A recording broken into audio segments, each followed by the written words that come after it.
사도행전 13장 8절에서 12절 말씀 한 절씩 교독합니다. 이 마술사 엘루마는 이 이름을 번역하면 마술사라. 그들을 대적하여 총독을 믿지 못하게 힘쓰니 이르되 모든 거짓과 악행이 가득한 자여 마귀의 자식이요 모든 의의 원수여 주의 바른 길을 굽게 하기를 그치지 아니하겠느냐.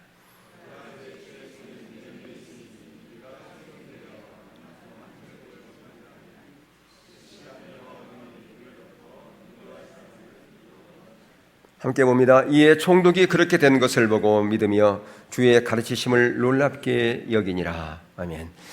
일부 예배에 이 말씀을 이렇게 보는데 언뜻 그런 생각이 들어요. 여기 바울이라고 하는 사울이라고 하는 그 대목에 한 번도 생각하지 않았는데, 그래, 이제 바울의 시대가 도래하면서 그가 이제 로마식 이름을 이제 사용하기 시작하는구나 라고 하는 그 생각을 해봤어요. 원래 사도 바울의 이름이 두 개였죠. 그런가요? 유대식 이름 사울, 로마식 이름 바울이었어요. 그러니까 사울이 변해서 바울이 된 게 아니라, 이래서 아브라함은 아브라함의 변화에 아브라함, 하나님께서 그렇게 계명해 줬잖아요. 사라 같은 경우는 사례했는데 사라로 하나님이 계명해 줬지만, 바울은 하나님께서 사울의 이름에 바울의 이름을 계명한 게 아니고 원래 이름이 두 개였어. 그는 로마 시민권을 가지고 있었기 때문에 로마식 이름도 있었고 유대인이었기 때문에 유대식 이름도 있었다라고 하는 거죠. 자, 어떻든 우리는 지금 성령에 대한 부분을 시리즈로 살펴보고 있습니다. 성령님은 인격체시고 성령님은 삼위 중에 하나인 하나님이시다라고 하는 것이죠. 그리고 예수님께서 제 아들에게 내가 가는 것이 너희들에게 유익이다 라고 이렇게 말씀했어요. 왜 그런가요? 또 다른 보혜사 성령님이 오시기 때문에, 바로 그 성령님은 바로 우리들의 인도자요, 우리의 보호자요, 우리의 상담자요, 우리의 변호사이기 때문에, 늘 우리와 함께 하기 때문에 바로 유익이라고 그렇게 말씀을 했단 말이에요. 근데 그 성령님은 우리가 예수님을 처음 구주로 영접할 그때에 우리 안에 오셔서 내주하셔서 인치신 분이라고 말이에요. 인을 쳤다고 하는 건 도장을 찍어버렸다고 하는 것입니다. 하나님의 자녀로 도장을 찍어버렸다고 하는 것이에요. 한번 인을 찍어버리면 그게 우리 가슴에다가 인을 쳐버렸기 때문에 그것을 누구든지 그것을 제거할 수가 없어요. 가슴에다 찍어버리는 거. 근데 손에다 찍거나 얼굴에다 찍은 것은 요즘은 의학이 발달해 가지고요, 그거 깨끗하게 지울 수도 있습니다. 그렇죠? 여러분, 요즘 베리칩 얘기가 쏙 들어갔습니다만은, 베리칩이 바로 하나님께서 우리를 성령으로 인쳤다고 하는 것을 본따 가지고 베리칩이 666, 그래서 우리 이마에다 인을 치고 손에다 인쳤다 그렇게 얘기를 하잖아요. 그것은 영으로 치는 게 아니죠. 육신을 친 거잖아요. 사단은 영이기 때문에 사단이 우리에게 666으로 인을 치려면 영으로 치는 거예요. 실제로 거기다 박는 게 아니라 그 말이에요. 금세 그게 엉터리란 게 알잖아요. 그러니까 베리칩 그거에 현혹되면 안 돼요. 그게요. 베리칩 그것은 사단이 우리를 속이는 거예요. 예수님께서 우리를 인치는 것을 뻔따서 만드는데 그들이 사단이 우리를 인칠 수 있어요. 어떻게 인을 치냐? 우리의 마음의 생각에 인을 치릅니다. 마음의 생각을. 그래서 우리의 사고 체계가 사단의 진이 될 수 있다고 성경은 기록하고 있잖아요. 우리의 사고, 그래서 나쁜 마음을 먹게 하고 또 거짓된 자리에 가게 하고, 이 모든 것들이 누가 생각을 우리 속에 부어주느냐? 바로 사단이 부어주는 거잖아요. 근데 성령 하나님은 우리 안에 오셔서 성령의 인침으로 말미암아 성령이 기뻐하는 생각을 하게 하고 성령이 원하시는 자리에 우리를 인도하시는 분이라 그 말이죠. 근데 이게 이제 성령 세례라, 처음 우리가 예수 그리스도를 구주로 영접할 때 성령께서 내주하는 그 성령을, 그것을 신학적으로 성령 세례라 그렇게 말씀드렸어요. 그런데 성령님은 한번 내주하는 것으로 그걸 끝난 게 아니라 후속적인 성령의 역사가 있다고 말씀을 드렸어요. 후속적인 성령의 역사는 지난주에 살핀 것처럼 성령의 온전한 통치를 받는 그런 성령 충만이 있다고 말씀드렸어요. 근데 그 성령 충만은 현지형이라고 그랬어요. 시제가 현지형이고 명령형입니다. 그러니까 날마다 우리의 모든 삶의 현장에서 성령님의 온전한 통치를 받아야 된다고 하는 거예요. 그런 성령 충만한 삶을 살아야 된다고 하는 것이에요. 그것은 명령이라 그 말이에요. 그것은 해도 되고 안 해도 되는 게 아니라 명령이기 때문에 저와 여러분 모두가 다 성령님의 온전한 지배와 통치를 받는 삶을 살아야 된다고 하는 것입니다. 그럴 때 우리는 온전한 승리가 있고요. 거기에 진정한 감사가 있고요. 거기에 진정한 기쁨이 있다고 하는 것이에요. 그런데 이런 후속적인 성령의 역사, 이 성령 충만은 또 하나가 있다고 말씀드렸어요. 이게 뭐라고 그랬습니까? 능력으로 임하시는 성령 충만입니다. 능력으로 임하시는 성령 충만. 이 능력으로 임하시는 성령 충만은 시제가 현재형이 아니에요. 단순 과거형입니다. 단순 과거형. 단순 과거형이라고 하는 것은 뭐냐면 계속적인 어떤 사건이 아니라 한 번의 어떤 사건, 그것을 얘기하는 거예요. 한 번의 사건. 그것을 얘기할 때 단순 과거형을 헬라어로 씁니다. 그러니까 이 능력으로 임하시는 성령 충만은 지속적으로 이루어지는 것이 아니라 어떤 때 한 번씩 그렇게 이루어진다. 그렇게 말씀드릴 수가 있어요. 그래서 이 능력으로 임하는 성령 충만은 어떨 때 일어나느냐? 나중에 자세히 살펴보겠지만 성도들 안에 특별한 어떤 일을 행하시기 위해서 혹은 성도들의 어떤 특별한 임무를 수행하게 하기 위해서 어떤 우리의 임무를 수행하게 하시기 위해서 성령님께서 능력으로 임하신다라고 하는 것입니다.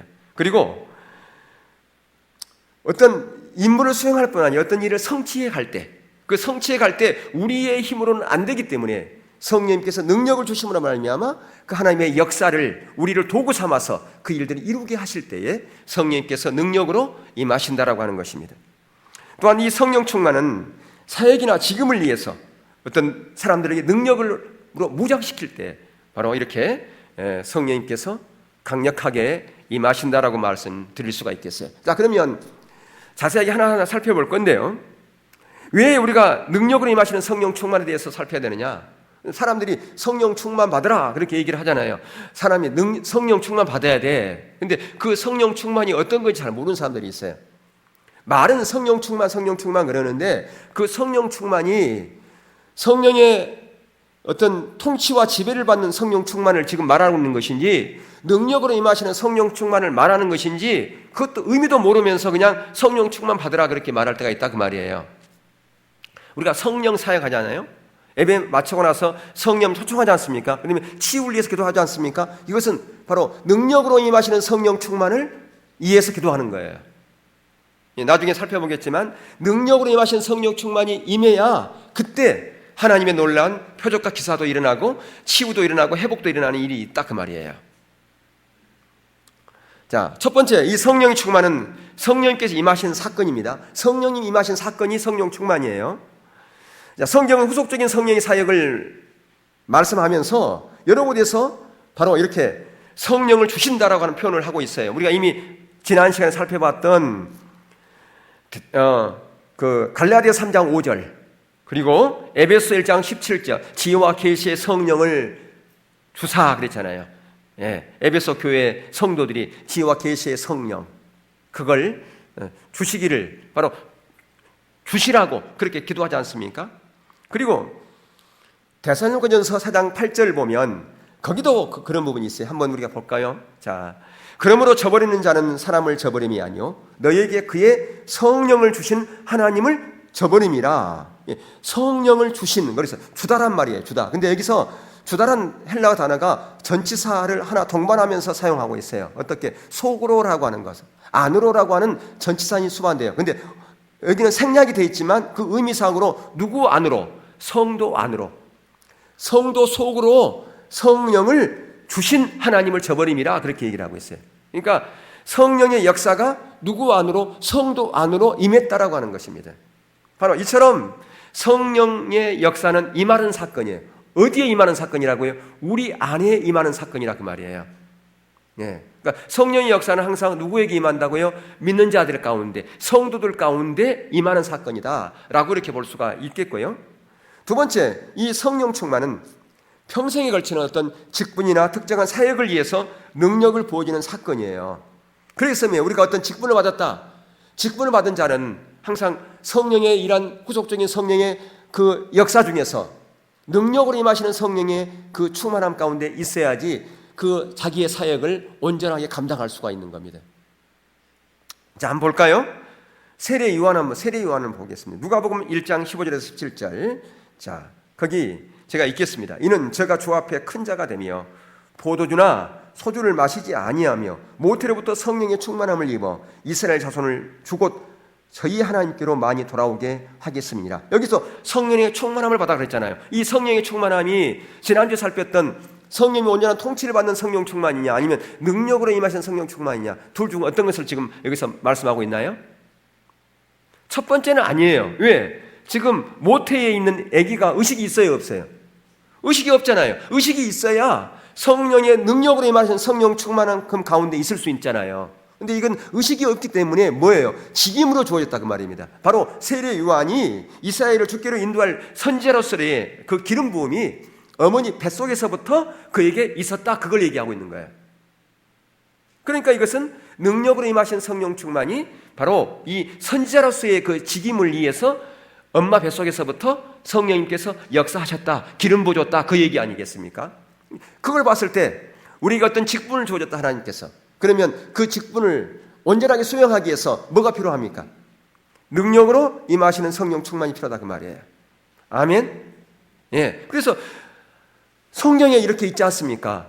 세례 요한은 엄마 뱃속에서부터 능력으로 충만한 그런 직분자로서, 선지자로서의 그 기름 부음을 보여줬는데, 주님, 저에게도 이 제 사명 감당하려면, 제가 이 일을 하려면 성령의 능력이 필요합니다. 기도해야 돼요, 안 해야 돼요? 기도해야 되죠. 당연히 기도해야 되죠. 바울도 볼까요? 사도 바울도 사도행전 9장 17절에 보면 아나니아가 떠나 그 집에 들어가서 그에게 안수하여 가로되 예수께서 나를 보내어 너로 다시 보게 하시며 성령으로 충만하게 하신다 라고 하는 그런 말씀이 있어요. 자, 여기서 이 성령 충만은 헬라어 시제가 단순 과거형입니다. 그러니까 지속적인 그게 아니라 사도 바울이 지속적으로 성령의 어떤 통치를 받고 있다, 그런 얘기가 아니라 이때, 이 안수한 이때에 성령께 강력하게 능력으로 임했다, 그 얘기입니다. 뭐 할 때? 안수 받을 때. 그러니까 우리가 때로는 안수 받을 필요가 있어요.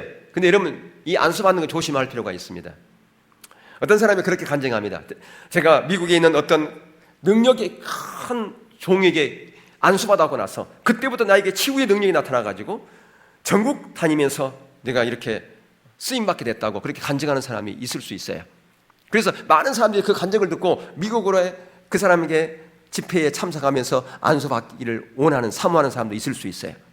근데 대부분 그렇게 다녀온 사람 중에서 예를 들어 1000명이 갔다 그러면 한두 명이 그렇게 있을까 말까 할 수 있다 그 말이에요. 그러니까 전혀 없다는 얘기는 아니에요. 중요한 것은 뭐냐면 사람이 그걸 주는 게 아니라는 거예요. 누가 주시는 거다? 성령님께서 주시는 거예요. 하나님의 주권이라 그 말입니다. 그러니까 다시 말하면 이 능력으로 임하시는 성령 충만은 이 어떤 능력자가 주머니에 갖고 다니면서 필요할 때 주는 게 아니라 그 말이에요. 성령님께 그때그때 필요에 따라서 그분께서 주시는 거라 그 말이에요. 그분의 주권이기 때문에 사람에게 초점을 맞추면 안 돼요. 저분은 하나님이 크게 쓰는 귀한 종이니까 저 사람에게 가서 안수받으면 나에게 놀라운 역사가 있겠지. 아니라는 거예요, 그게요. 그런 일이 있으면 얼마나 좋겠어요. 어떤 데 신문에 보면 성령 이런 어떤 기름 부음이 막 이렇게 전이 된다고 하는 그런 걸 하는데, 물론 있을 수 있어요. 부정하는 것은 아니지만 초점이 사람에게 가서는 안 된다라고 하는 겁니다. 그렇게 되면 다 가서 받죠.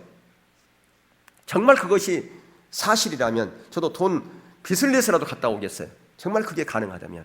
근데 왜 그렇게 하는가? 왜 그렇게 가는가? 초점이 하나님께 아니고 사람에게 있으면 때로는 그것이 자기의 야망을 위해서, 자기의 욕심을 위해서 그것을 사용할 수 있기 때문에 하나님께서는 절대로 하나님의 영광을 위해 사용하지 않기 때문에 그걸 주지 않을 수 있다라고 하는 겁니다.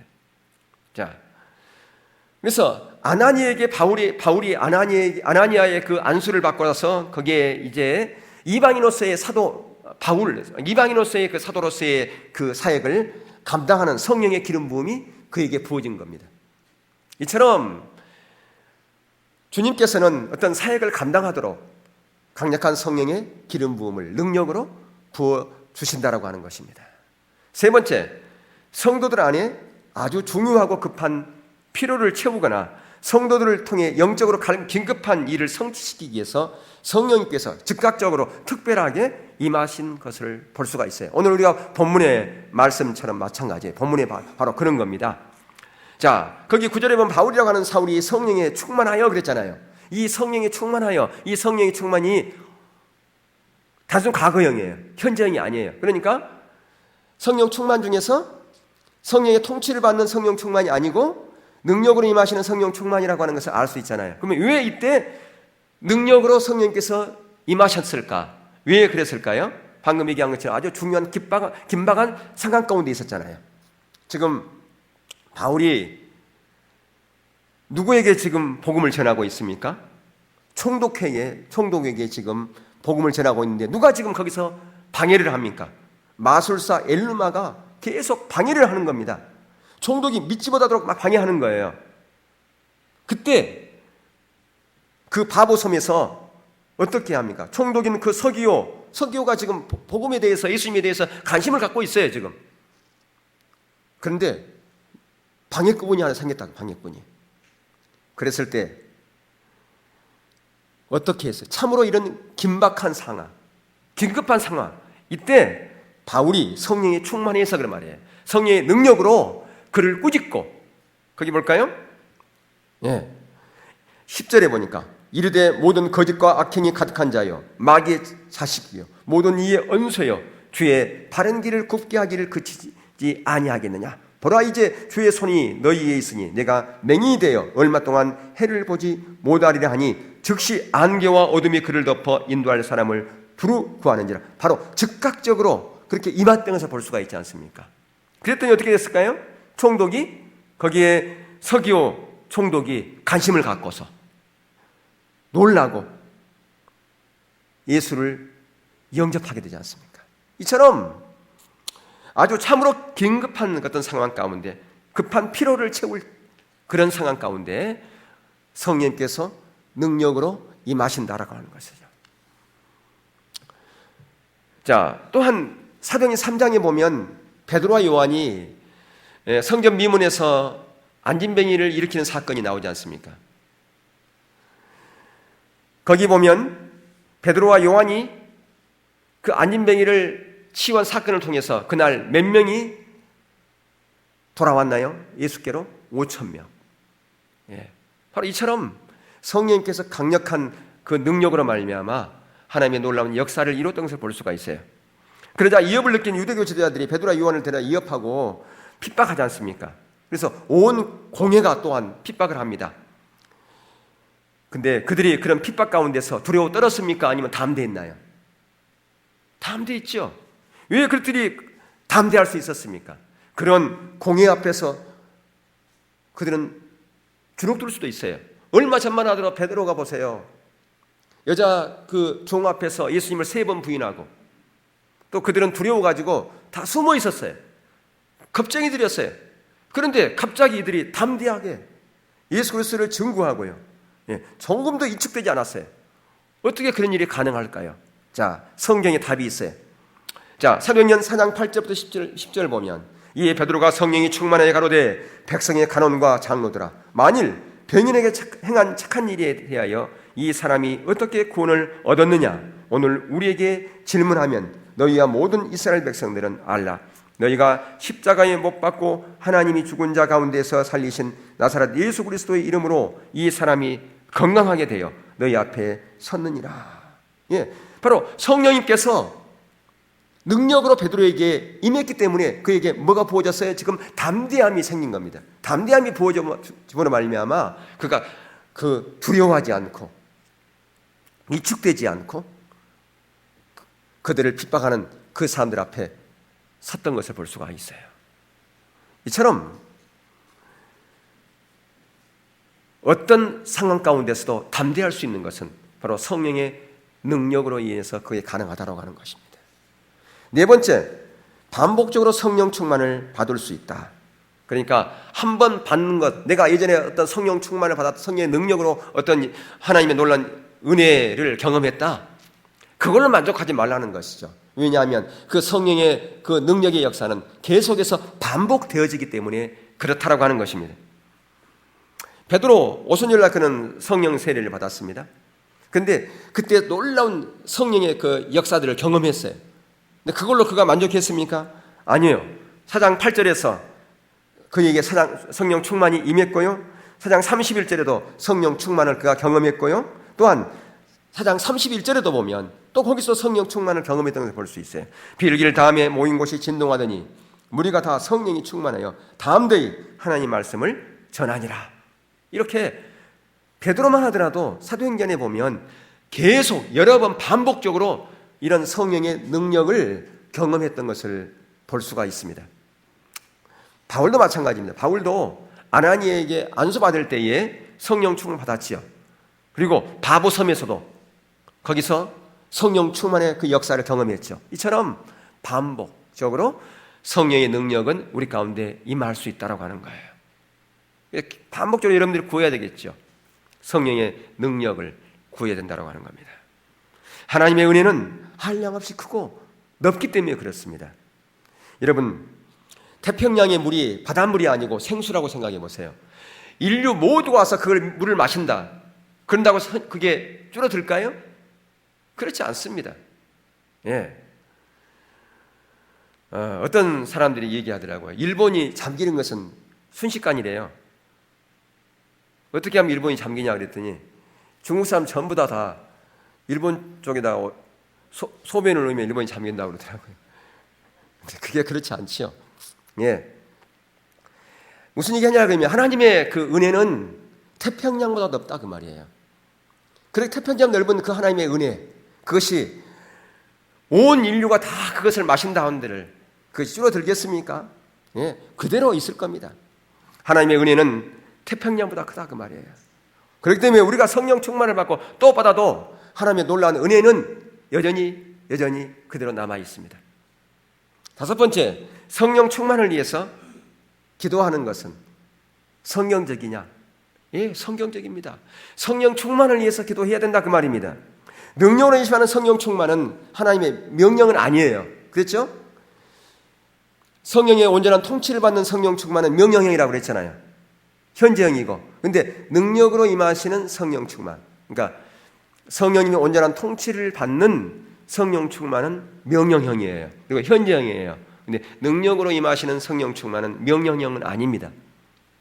명령형은 아닌데 그분께서 자발적으로 그분의 주권 가운데서 우리 가운데 부어지는 거예요.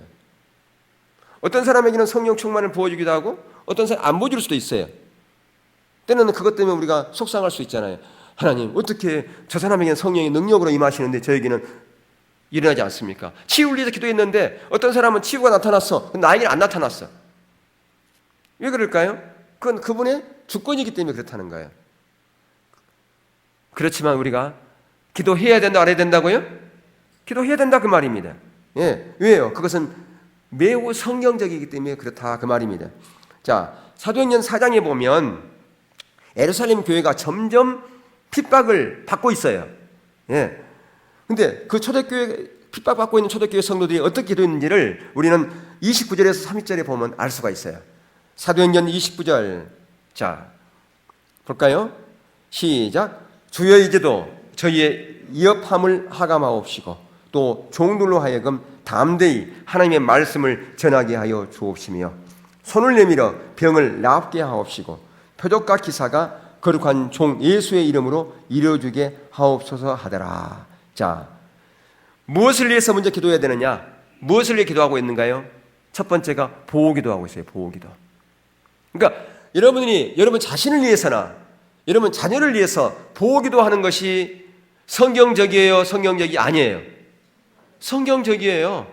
그런데 31절에 보면 이 기도에 응답해줘요. 하나님께서. 그러니까 보호기도하는 것은 매우 성경적이다. 예, 우리를 보호해달라고. 천군 천사를 통해서 보호해달라고. 성령의 능력으로 보호해달라고. 기도해야 된다 그 말입니다. 두 번째, 뭘 위해서 기도하는가요? 두 번째, 전도를 위해서 기도하고 있어요. 종들로 하여금 담대히 하나님의 말씀을 전하게 하옵소서. 이들이 지금 핍박 가운데 있어요. 근데 보호기도 하고 나서 그들이 기도하는 것은 뭐냐? 전도를 위해서 기도하고 있잖아요. 우리 같으면 지금 내가 코가 석자인데 내가 무슨 전도냐고, 아이고 배부른 소리 하지 마세요 라고 이렇게 얘기할 수 있어요. 근데 이들은 이런 어려운 상황 가운데서도 그들의 삶의 우선순위가 복음 전하는 어떤 것을 볼 수가 있지 않습니까? 그 다음에 세 번째가 뭘 위해서 또 기도하고 있는가요? 손을 내밀어 병을 낫게 하옵시고. 세 번째 뭘 위해 기도하고 있어요? 치유를 위해서. 그러니까 우리가 치유를 위해서 기도하는 것이 성경적입니까? 비성경적입니까? 성경적이죠. 그러니까 여러분들이 전도할 때도 마찬가지예요. 성령의 능력으로 복음을 증거해야 그 열매가 있는 겁니다. 복음 전하는 현장에서 성령의 능력 구해야 된다 그 말이에요. 예. 그리고 치유도 구해야 된다 그 말이에요. 예, 그 성경적이니까. 그 다음에 마지막에 네 번째 그들이 기도하고 있는 게 볼 수가 있어요. 표적과 기사가 거룩한 종 예수의 이름으로 이루어지게 하옵소서. 예, 그러니까 하나님의 놀라운 표적과 기사가 오늘도 있어야 됩니까? 없어야 됩니까? 왜, 뭐 때문에 있어야 되는 겁니까? 무엇 때문에? 예수님의 이름 때문에. 예수님의 이름이 드러나기 위해서.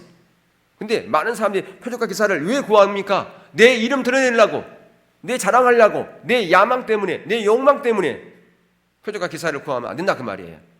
표적과 기사를 구하되 누구 때문에 구해야 된다고요?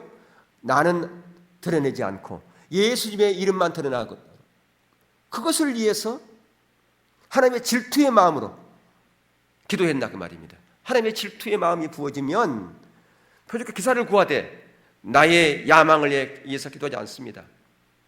주님의 이름만 드러내기 위해서. 하나님의 질투의 마음이 우리 가운데 부어지면, 하나님의 질투가 뭐라고 그랬습니까? 하나님의 선하고 거룩하고 아름다운 것이 다시 회복되어지기를 위한 하나님의 그분의 열심, 그게 하나님의 질투죠.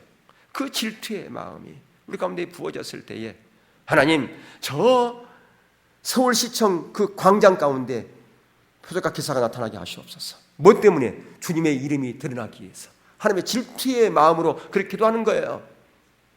하나님의 선하고 거룩하고 아름다운 것이 다시 회복되어지기를 위해서 그렇게 기도한다 그 말입니다.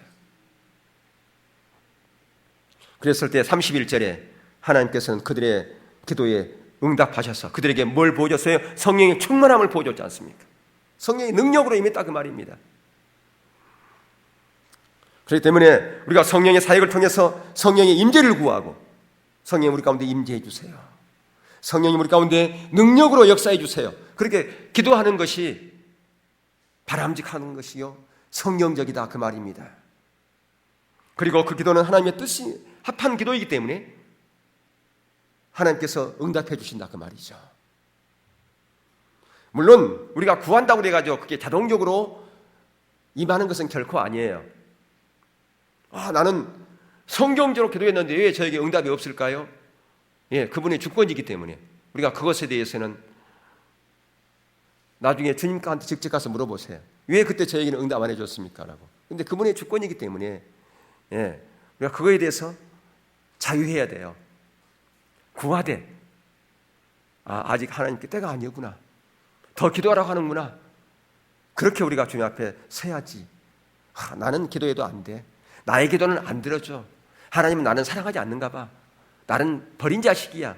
이러면 안 된다라고 하는 거예요. 왜냐하면 하나님은 응답하시기를, 우리의 기도에 응답하시기를 기뻐하시는 분이기 때문에 그렇다라고 하는 거예요. 여섯 번째, 능력으로 임하시는 성령 충만과 성령의 소멸입니다. 자, 우리가 이 두 종류의 성령 충만을 모두 환영하고 사모해야 돼요. 뭐 한쪽만, 그러니까 오늘 어떤 데서는 성령의 이 주권적인 통치, 이것은 인정하는데 능력으로 임하시는 성령 충만에 대한 부분은 인정하지 않는 데가 있어요. 예. 무슨 얘기냐 그러면 은사 중기론 같은 데는 두 번째, 지금 우리가 살피는 이 부분은 인정하지 않습니다. 성령의 모든 그 역사는 초대교회로 다 끝났기 때문에 우리의 어떤 삶을 변화시키는 그런 성령의 역사는 있지만 치유의 역사라든가 무슨 방언의 역사라든가, 제가 신대원 다닐 때 한 교수님이 방언은 귀신이 주는 거다 그렇게 얘기를 했어요. 예, 그분은 은사 중기론자였거든요. 예, 나중에 좀 바뀌었다는 말을 들었습니다만은, 근데 제가 다닐 때는 이 두 가지가 다 공존했어요. 우리 차영배 이 총장님 같은 경우는 성령님은 지금도 역사한다 그걸 외쳤던 사람들, 그 교수님이었고, 예. 그러니까 그게 공존하고 있었어요. 자, 근데 우리가 이런 하나님의 역사를 환영하지 않으면요, 소멸할 수가 있어요. 특별히 능력으로 임하시는 성령의 역사를 환영하지 않으면 성령을 소멸하는 죄를 범하는 겁니다. 성경에 보면 성령을 근식히 하지 말라고 나와 있고요, 성령을 소멸하지 말라고 되어 있는데, 이 다 성령을 근식히 하는 것도 죄요, 성령을 소멸하는 것도 죄입니다. 그러니까 성령의 그 통치 가운데 들어가지 않으면 성령을 근식히 하는 거예요. 성령께 민감해서 성령의 인도와 그분의 통치를 받지 않으면 우리 안에 계신 성령님께 근심한다니까요. 그리고 능력으로 임하시는 성령님을 환영하지 않고 받아들이지 않으면 성령을 소멸해요. 근데 이 다 죄예요. 그게요. 성령을 근식히 하는 것도 죄요, 성령을 소멸하는 것도 죄라고 성경은 나와 있다 그 말입니다. 그렇기 때문에 우리는 다 이 두 가지의 성령 충만 모두를 다 뭐 해야 됩니까? 받아들이고 환영해야 된다라고 하는 겁니다.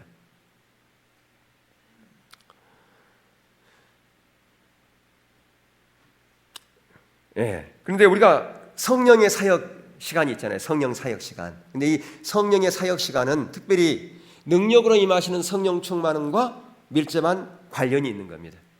아까 우리가 살펴본 것처럼 우리를 보기도 하는 것도 마찬가지고, 예, 복음 전하는 것도 마찬가지고, 치우기도 하는 것도 마찬가지고, 능력과 표적 같은 것, 이것은 다 성령의 사역, 바로 후속적인 성령의 역사 가운데 두 번째인 능력으로 임하시는 성령, 그것을 환영하는 거예요.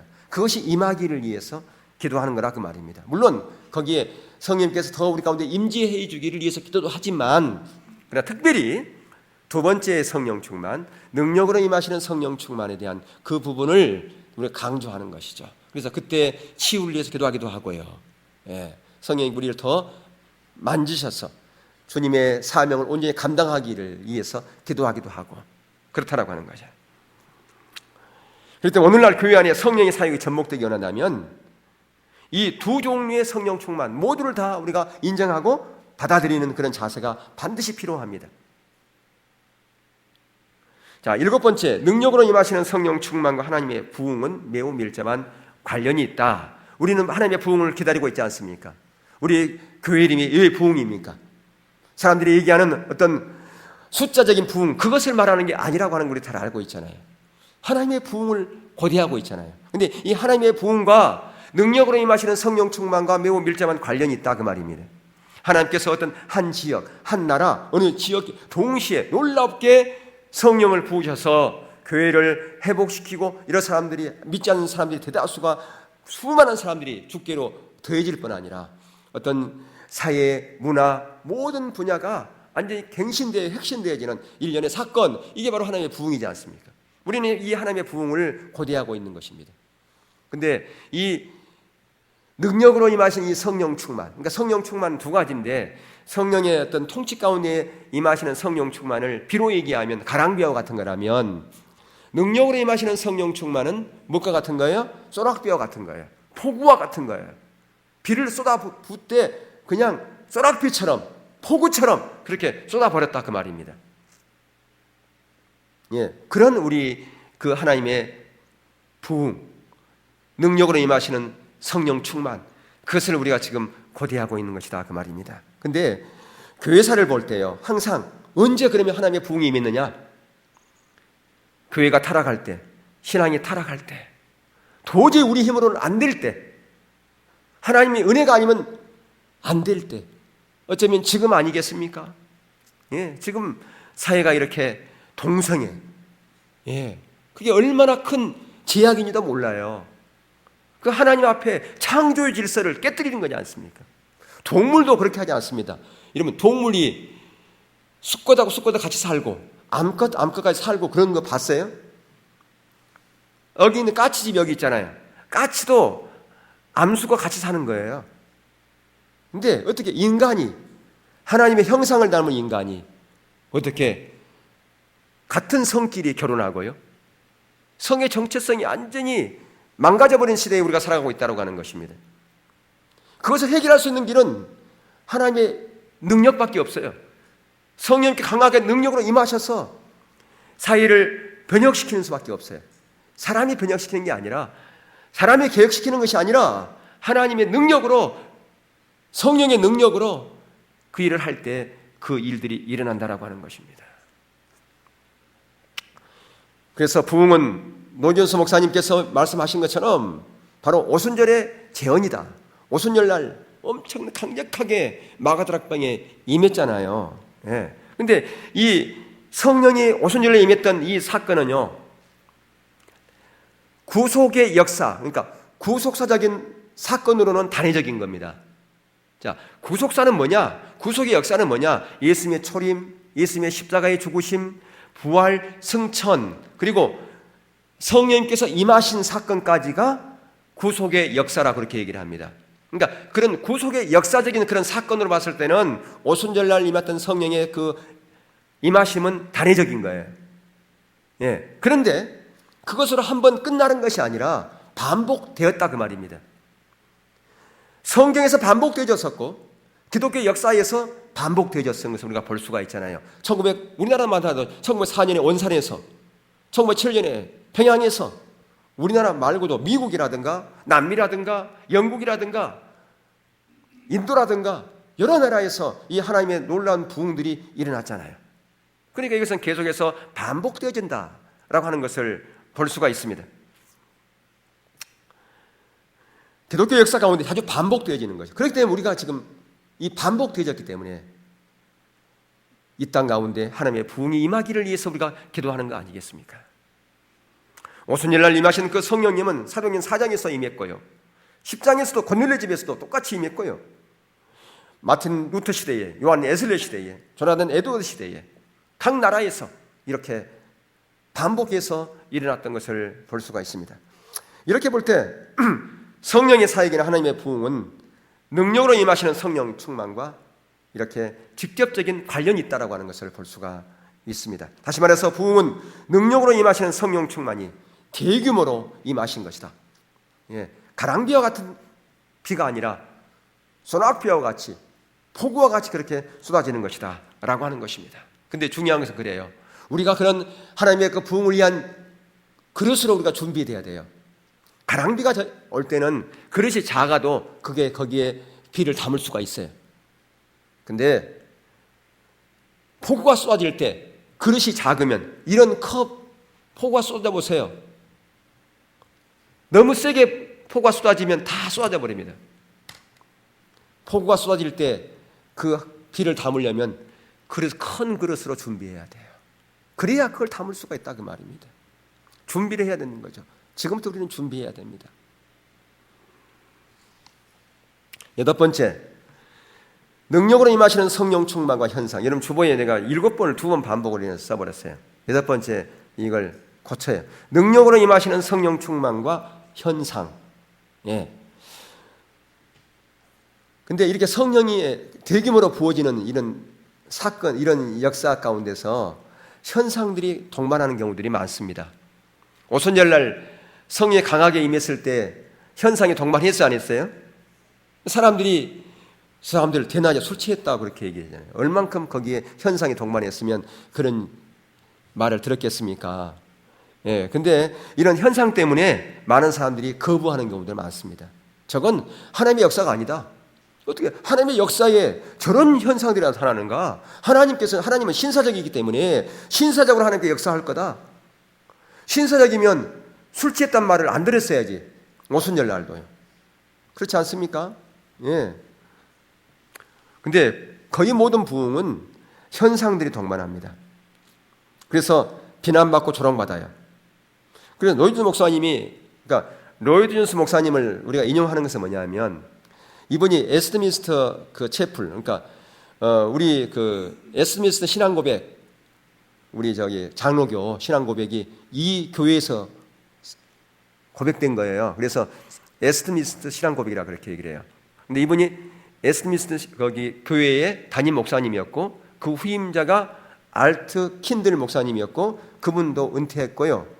이 노진스 목사님은 소천하셨어요. 근데 그분이 쓴 책에, 그러니까 그분의 쓴 책을 제 신학 다닐 때에 그 텍스트로 쓴 책이 있어요. 뭐냐면 설교학 시간에 목사와 설교.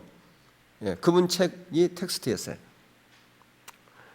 자, 어떻든 그분이 이런 얘기를 했어요. 부흥의 역사를 보면 실제로 어떠한 예도 없이 그러한 반작용, 동반하는 현상들로 인한 반작용이 일어났다는 것을 알게 될 것입니다. 부흥의 전체 개념을 인정하려 들지 않는 자들도 있습니다. 또 교회 밖에 있는 사람들뿐 아니라 기독교회 내에 있는 사람들 중에 그러한 사람들이 있습니다. 왜 그런다고요? 이 현상들 때문에.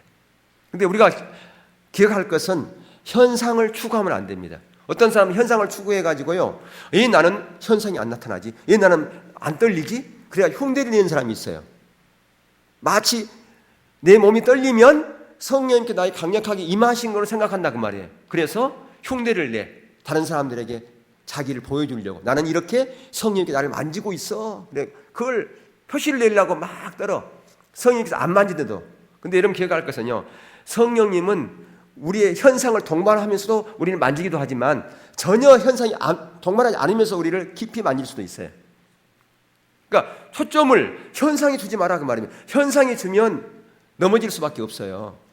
사람들은 근데 현상에 잘 둡니다. 현상 때문에 넘어지기도 하고, 현상 때문에 실족하기도 하고, 현상 때문에 가식적인 행동을 하기도 하고요. 그러니까 현상에 주목하지 마라 그 말입니다. 열린 마음으로 어떤 현상이 있으면 성령님께서 만질 수 있다. 만약에 우리가 어떤 현상을 보면서 저건 하나님 만지는데 어떻게 저렇게 할 수 있어? 그게 아니라 성령님은 얼마든지 그렇게 할 수 있는 능력이 있다. 열린 마음으로 보는 거예요. 만약에 그것이 성령님께 만지고 있는데 내 어떤 선입견을 가지고 편견을 가지고 보면 그것은 성령님을 대적하는 거라 그 말이에요. 내 생각으로. 그러니까 그런 얘기가 돌아오더라고요. 우리에게는 2마리의 개가 있대요. 여러분 집에 개 키우는 사람 있죠? 근데 우리 마음에도 개가 있대요. 2마리 개가. 선입견하고 편견. 예, 우리 가운데 선입견이 있으면, 편견이 있으면 그렇게 바라보는 거예요. 그러니까 그걸 내려놔야 돼요. 근데 그 선입견과 편견을 잡는 개가 또 있대요. 그걸 잊어버렸어요. 제가 나중에 알려드릴게요. 예. 자, 우리 가운데 이런 편견을 깨뜨려야 된다 그 말이에요. 그러니까 중요한 것은 능력으로 임하시는 성령 충만과 현상, 이게 같이 있을 수 있는데 그 현상에 열린 마음을 갖되 성령님이 얼마든지 할 수 있다. 우리가 가져야 될 자세는 현상을 추구하지 말고 누구를 추구하라? 주님을 추구하라는 거예요. 하나님 그분 자신을 추구하라 그 말이에요. 현상에 우리의 마음을 뺏기면 잘못된 길로 갈 수가 있어요. 성령님 그분께 우리의 마음을 고정하고 그분께 바라봐야 되는 거예요. 예전에 어떤 집회 갔더니 다른 사람들 다 넘어지더라고요. 이렇게요. 나는 안 넘어지는 거예요. 이게. 좀 넘어지고 싶어 속으로. 근데 나는 안 넘어져. 나중에는요 저도 넘어졌어요. 왜 넘어졌을까요? 그냥 미안해가지고 넘어졌어. 계속 와서 기도를 해주는 거예요. 나만 안 넘어지니까 미안하더라고요. 그래서 내가 넘어졌어. 그랬더니 가더라고요. 그럴 필요 없다 그 말이에요. 예. 그러니까 어떤 사람은 또 막 손만 대면 일부러 넘어지는 사람들이 있어요. 그거 아니에요. 그래서 우리는 기도 받을 때 어떻게 합니까? 지속적으로 넘어지지 말고 받으라 그러잖아요. 예. 예. 그래야 충분하게 성령님께 잠길 수 있으니까. 그렇죠? 예. 그래서 우리가 현상에 너무 집착하면 잘못된 길로 빠질 수 있어요. 특히 우리 저를 비롯해서 다 마찬가지겠지만 이 현상에 그렇게 약해요. 그래서 정말 주님만 바라보고 가자. 열린 마음으로 겸손한 마음으로 성령님께 그렇게 반응하되 현상을 쫓지 말고 누굴 쫓으라? 하나님 자신 그분을 쫓으라. 성령님 그분을 쫓으라 라고 하는 것입니다. 그래야 우리가 실족하지 않고 바른 길로 갈 수가 있다라고 하는 것입니다. 문학인은 이 성령 충만에 대한 이 개념 이름 잘 아시겠죠? 예, 우리가 보통 얘기할 때 성령 충만하세요 그렇게 얘기하는데 듣는 사람도 지금 무슨 성령 충만을 말하는 것인지 말하는 사람도 어떤 성령 충만을 말하는 것인지 그 이해도 잘 못하면서 성령 충만 받아야 됩니다 그렇게 말할 때가 있다 그 말이에요. 이해되시죠? 예, 우리가 명령형으로 받는 성령 충만이 있다고 그랬죠. 현재형으로. 그것은 뭐예요? 성령의 온전한 통치를 받는 성령 충만. 그것은 지속적으로 주님과 친밀한 교제 가운데서, 성령에게 민감해서 그렇게 주님과 교제 가운데서 성령 충만을 받는 거라고 말이에요. 현재형이니까. 그렇게 됐을 때 성령을 근심케 하지 않는다라고 하는 겁니다. 또 하나는 우리 어떤 직분이나 또 우리에 맡긴 사명을 감당할 때라든가 또 어떤 정말 급한 필요가 있을 때, 그때 누구를 의지해야 돼요? 성령님을 의지해야 돼요. 어떤 성령님? 능력으로 임하시는 성령님을 의지해야 되잖아요. 그래서 그 성령님을 우리에게 임하기를 위해서 기도해야 된다 그 말이에요. 그래야만이 성령을 소멸하지 않는다라고 하는 겁니다. 아멘? 예, 이 두 가지 성령 충만이 여러분의 모든 삶 가운데서 지속적으로 반복적으로 이루어지는 그런 하나님의 은혜의 역사가 있기를 주의 이름으로 축원합니다.